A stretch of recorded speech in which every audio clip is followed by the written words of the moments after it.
What's up, YouTube? What's going on? It's your boy, you know, Leaf fan here, guy on the couch. So it's been a crazy 2 days in the NHL.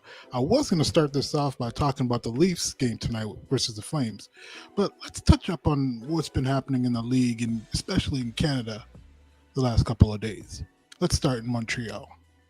So this a couple days ago, the Habs played the Devils. You know, the same Devils that just got their ass whooped by the Leafs a week ago, 7-1. And I think that the game prior to that was 6-4, right? Well, the Jersey Devils went into Montreal and also beat them 7-1. I don't know. That Habs team has hit a brand new low for sure, right? But it gets better. The next day, they fired Dominic Ducharme. That's right. They fired his ass. Oh, it doesn't just end there. They replaced him with Marty St. Louis. Now, don't get me wrong.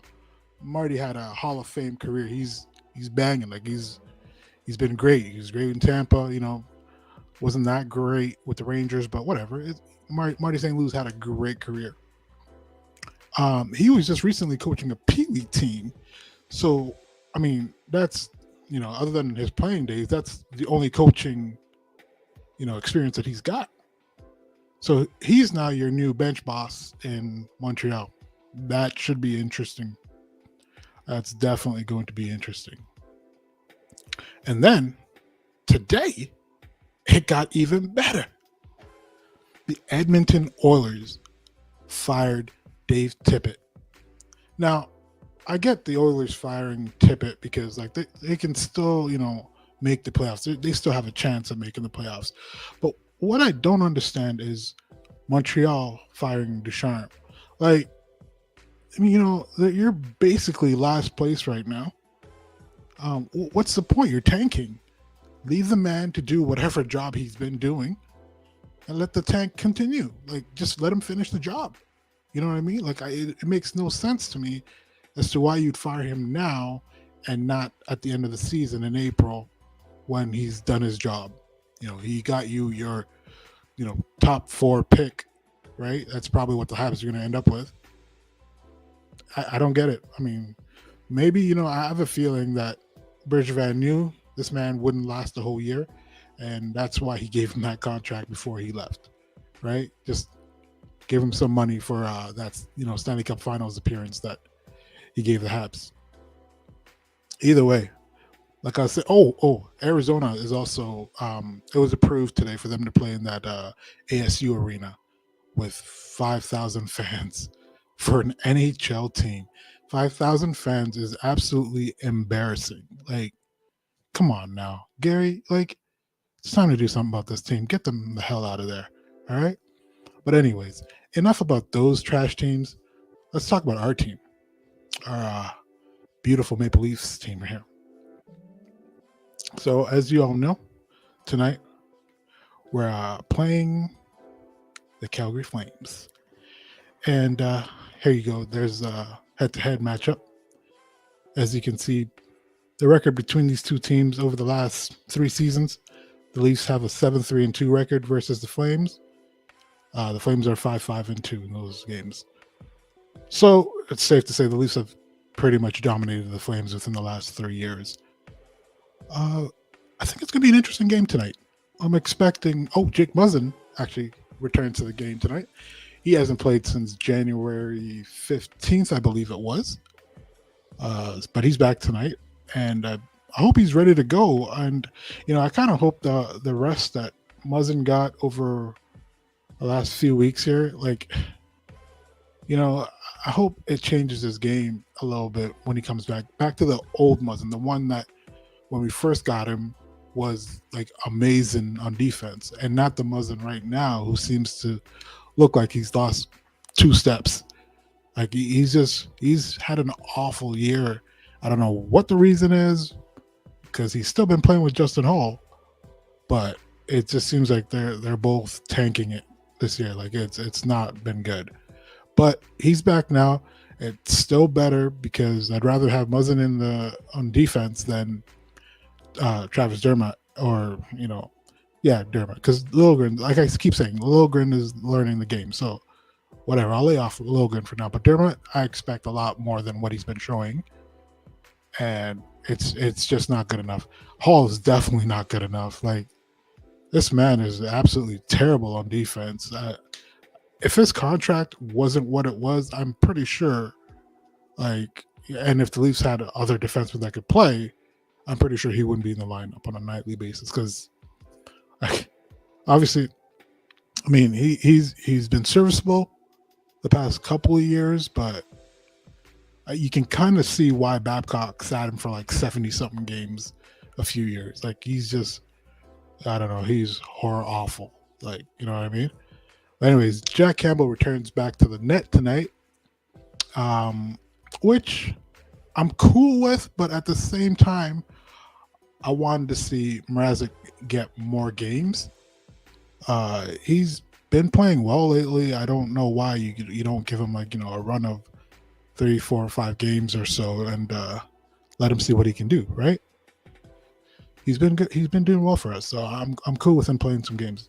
But hopefully he gets in soon again and shows off those awesome pads of his, the awesome equipment all over. Actually, I love the way he matches his shit. That's pretty cool. Kind of reminds me of ex-Leaf goalie Trevor Kidd. He used to. Garrett Sparks used to do it too, but Garrett Sparks and Trevor Kidd were both trash goaltenders. Whatever, it is what it is. Glad they're gone too. But anyways, this game, I'm looking forward to it tonight. Calgary played last night, so they're going to be on a back-to-back. But they also played Vegas on a back-to-back. They took advantage of that. So hopefully the Leafs also take advantage of that tonight, with those strong legs of theirs. Austin Matthews is back tonight. We got a little scared in the last game, actually. I thought it looked pretty bad. So I wasn't expecting him to, come back so soon, but I'm glad everything worked out. He was good.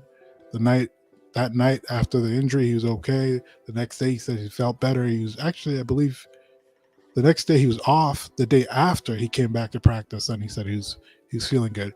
So I'm glad they had a couple of days off in between, and he could rest up and feel better about himself. So that's good. So like I said, Jack Campbell is in net tonight. Hopefully he has a good game because he's due. He did win that 7-1 game in New Jersey, but it's against the Devils. You know what I mean? Mind you, those same Devils have also beaten Florida this year by a large amount and Carolina. So they can score. So Jack held his own in that game, I guess, right? We'll give him that.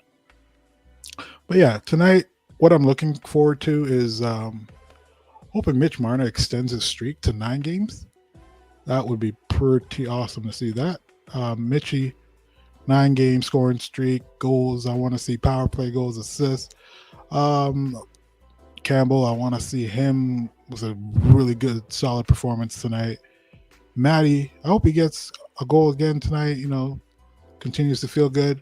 He scored 2 last game, which I didn't know they gave credit to him on a Nylander goal. I didn't realize that until later on that night.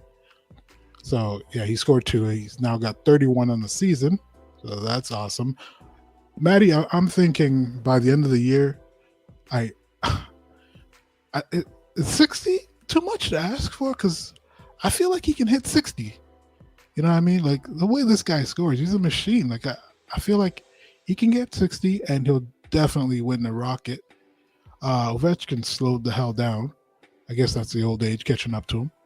Kreider is actually having a surprising season. He's up there. I don't know if he can carry all the way through to the end, but he's having a good season. So my hope here is probably Matthews wins the Rocket. I hope he gets 50. I've been wanting him to get 50 for the longest time. He was close a couple years ago, but then the stoppage happened, and he just missed out. And then last year, not enough games played, but he was close again. This year, he gets the full 82, and I hope he does that. Like, I hope he blows by 50 and hits 60 Stamkos style. You know what I mean? That's gonna be awesome to see. Um, so a little interesting bit of news here. With all the coach firings in Canada over the past 12 months, literally almost every team has fired their coach or they've quit. Paul Maurice, I'm talking about, he quit before he could get fired. I'm pretty sure he's going to get fired, but safe face, he quit. Anyways, but yeah, so let's see. Vancouver's fired their team. Their coach. Calgary's fired their coach. Edmonton just now fired their coach. Montreal's fired their coach twice. That's pretty insane that the Habs have had two coaches in the last 12 months, right? Like, who does that?